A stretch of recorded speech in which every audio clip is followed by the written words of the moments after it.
Hello, hello, hello, folks. It's me, Kerbanaut here, and welcome to another episode of Let's Actually Play Kerbal Space Program. In this episode, we're going to be doing some pretty sweet stuff. First off, we're going to be landing on Moho because we need to land on Moho. We've got a big gold space station coming in, so we've got to quickly land on there, get some lovely scrumptious science, and just rip all that science from there. And, we've already got a mission to land on Moho. It's a manned landing, or should I say Kerbal landing. So we've already got one coming in, and we just need to get it done. We need to land it. Unfortunately, I kind of underestimated the amount of delta V it took to get into orbit around Moho.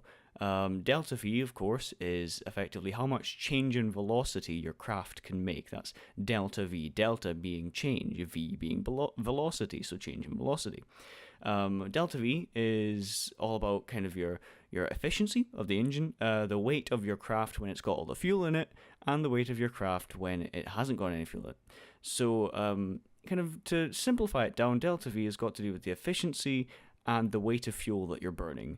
Along with the weight of the payload that fuel is going to be moving. So, unfortunately, what's happened here is I haven't put enough fuel on my craft. Or, you could look at it another way, my craft is too heavy. Or, you could look at it another way again, I don't have efficient enough engines. Generally, these three things have combined in this one spacecraft to make it so that I didn't have enough delta V to bring my lovely Kerbals back home. But, that's not a problem. It was something they signed up for. It's in the small print. They signed it. Whether or not they decided to read those terms and conditions is up to them. And they just let us down. They just let us down by not reading those small prints. So they're going to be doomed in orbit around Moho for the rest of eternity, perhaps, maybe. If we manage to get them back, then we'll debrief them and put them in a mental asylum and just kind of say that any kind of thing they try to sue us for is just them having a mental breakdown. It's fine. We have planned for this eventuality. But at the moment, they don't know. We haven't told them. We haven't told them that they're not coming back, so they're just lovely and happy. I think we've got Jebediah and some other guy in here. I don't know his name. We don't take names. All we know is Jebediah, Bill, and Bob, and that's it. We don't take any other names. So we've got pilot number 2 and Jebediah in the cockpit here, doing this manned landing on Moho, or Kerbal landing on Moho. So they've taken all the fuel out of that kind of mothership where the science science lab is, and they have put it into this spacecraft. This is the lander. If you've been watching since the beginning of this series, then you will have seen this before, seen me launch it and send it off. If not, I would love if you would go back and watch some of the earlier episodes. They're really fun, so I've got some cool stuff happening. But if not, that's fine. It's fine. You can still start here. Everything's fine. So we're landing this bad boy. I do come in a kind of a bit high, and so I end up stopping and then just coming down straight. I'm not gonna lie to you, this did take 2 quick loads. I crashed it the first time because I completely underestimated, or should I say overestimated, the thrust-to-weight ratio on this craft. I kind of thought that it was a bit more powerful, and so I ended up trying to do a more efficient burn the first time, and failed miserably, and ended up with too high of a vertical velocity, and I suffered an unplanned rapid disassembly of my craft, which was not good in the slightest. So we reloaded, we did it again, and I kind of basically I just had had it in my mind that this thing had a really low thrust to weight ratio, and so with that in mind, I came in and I kept the angle that I was coming in at quite high, or it wasn't parallel to the ground, is what I'm saying. So we did manage to land it. We managed to get down, and we've got this lovely Jebediah Kerman out on the surface of Moho. He's doing some cool stuff. He's planting flag because, let's be honest, flags are one of the best things in Kerbal Space Program. You can make your own flag, like I've done here.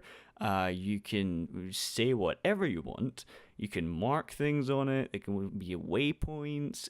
Honestly, flags are like awesome. Why would you never want a flag? So yeah, these guys are on Moho now. But why have we sent them to Moho? Is it just for the glory? Is it just for the fame? Is Jebediah just egocentric? Does he just want to be known across the globe as the guy that did it, the guy that landed on Moho first, or set foot on Moho first? Well, I don't know. I don't think so. I think they're here to do science, to get those lovely, scrumptious science points. But Jebediah has a major problem trying to get those science points. Really, if I was really thinking this through, I would have done all this in orbit. But I was not, and I thought it would be a brilliant idea. Knowing me, I just thought it would be an absolutely brilliant idea to do this on the surface of Moho. To collect the science here. And so we suffer some strange physics things going on, but, we fight against it, and we get it done. There's some strange things going on. Jebediah got squished into some of the fairings, some weird stuff.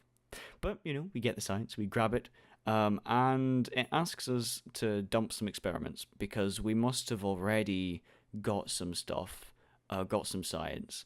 I think it was maybe the EVA over Moho, but I'm not sure.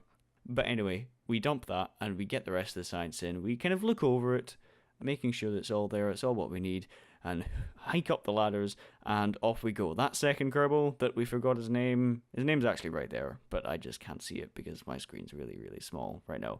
But he doesn't get to go on Moho. He does not get any foothold there. This is all Jeb's territory. He was actually scheduled kind of to go on Moho. He was supposed to go out, but Jebediah just spent so long doing all that science that he didn't have time. We kind of radioed up Jeb and we asked him, what was taking so long? And he was just saying, it's science. It takes a while. And, he sounded rather smirky. I honestly, I think he just didn't want this other guy to get a shot at it. I think he wanted all the fame for himself because, Jeb's just like that, The famous ones, they're all stuck up, aren't they? Especially Jebediah, He hates the solar panels. He hates anyone else getting in the sunlight, in the spotlight, should I say. So, yeah. Well, realistically, I just kind of forgot that this other guy was there. And so I didn't bring him out, which is a bit silly. Remember, this was done in... Oh, what is it now? 0.24? I think, yeah, it's 0.24 because 2.25 is the one we're on right now. So yeah, this is 2.4. This is 0.24. This is done in. So Kerbal Experience was not a thing here. So we didn't have to worry about getting guys onto different celestial bodies, which was actually really, really good. It's nice. It's a nice mechanic they've added. However, I did update this game to 0.25, and because it was a fresh update, none of the Kerbals had experience in anything. So suddenly, all my ships were piloted by complete idiots. Not even the core team, not even Jebediah, Bill and Bob had much experience. They were just fresh out. It's as if I updated and all of my Kerbals were just mind erased. It's like some big cosmic event happened. Maybe the sun flared a little too hard. Maybe Kerbal flared a little too hard and erased everyone's mind when I updated. Maybe that's what happened. But yeah, so the problem that I was having is just that all my Kerbals are complete idiots now in this new save game.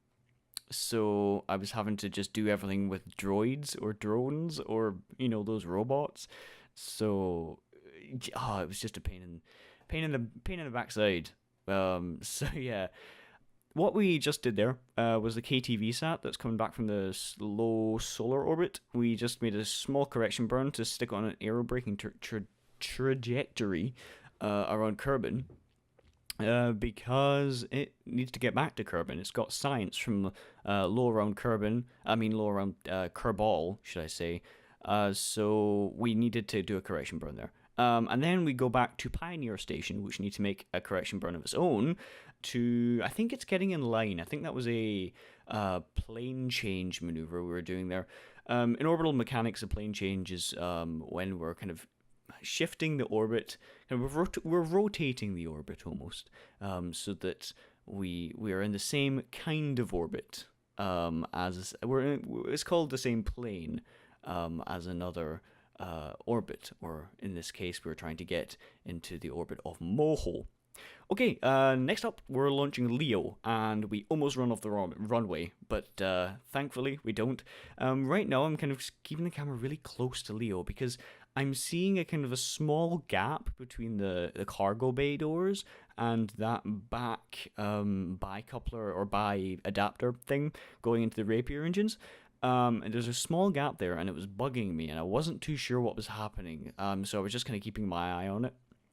Nothing happened with it. It was just being really weird. I think it was because of the claw that is in here. Why is there a claw in there, you may ask? Well, that claw is there because we need to pick up that satellite, that KTV sat that just did an aerobrake around Kerbin. It doesn't have any parachutes on it. To be completely honest with you, I wasn't actually planning on bringing it back to Kerbin. I just realised it had enough Delta V and was like, oh, we could actually get some sweet science here. Let's do that instead. So I just put it up into an orbit that would intersect and did that little correction burn that you saw. And now we are going to fetch it from orbit around Kerbin with Leo. I think it's quite hilarious how we get re-entry effects on the way up. That's completely normal, really, for most SSTOs, planes at least. You do get a lot of re-entry effects just because the air forces on the kind of dynamic forces, I don't know what the word is, those things that affect spacecraft or aircraft when they're going up, because you're using jet engines, you want to get as fast as possible in the atmosphere because that's where you're most efficient, and then you just want to be like just a quick hop from space with your normal liquid fuel and oxidizer mix. So that you're not having to carry a whole bunch of weight in liquid fuel and oxidizer. That's the best way to do it. Have a light craft that can get really, really, really fast in atmosphere, and then just a tiny boost from your kind of rockets. I think the most efficient way to do it would probably be to get up to like almost orbital velocity within the atmosphere, and then get your apoapses just out of the atmosphere so that you've effectively got an orbit, but with your periaps just inside the atmosphere, and then you would get up to your apoapses and just kick it up with a tiny boost from your rocket boosters or whatever. I think that would be the best way to do it, or the most efficient way. However, that would take an absolute age, because flying in atmosphere just takes way too long. I would use Leo way more than I do. It's just that it takes so long to get to orbit compared to rockets. And rockets are just nicer to fly as well. I mean, I guess it depends on your taste. I prefer flying rockets than flying planes. I like the idea of SSTOs, and I like the fact that it saves a lot of fuel, but I just don't...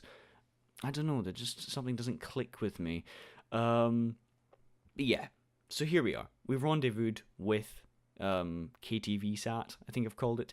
See, this satellite, right? This is an exact replica of a satellite that I put into high Kerbin orbit, and I just sent up another one exactly the same. I think I just put a few extra boosters on the launch stage, to be honest, and I just launched it off to the sun thinking, hey, it's fine, I'll do a low sun flyby, get me some science, and I'll just mark it off as debris after that.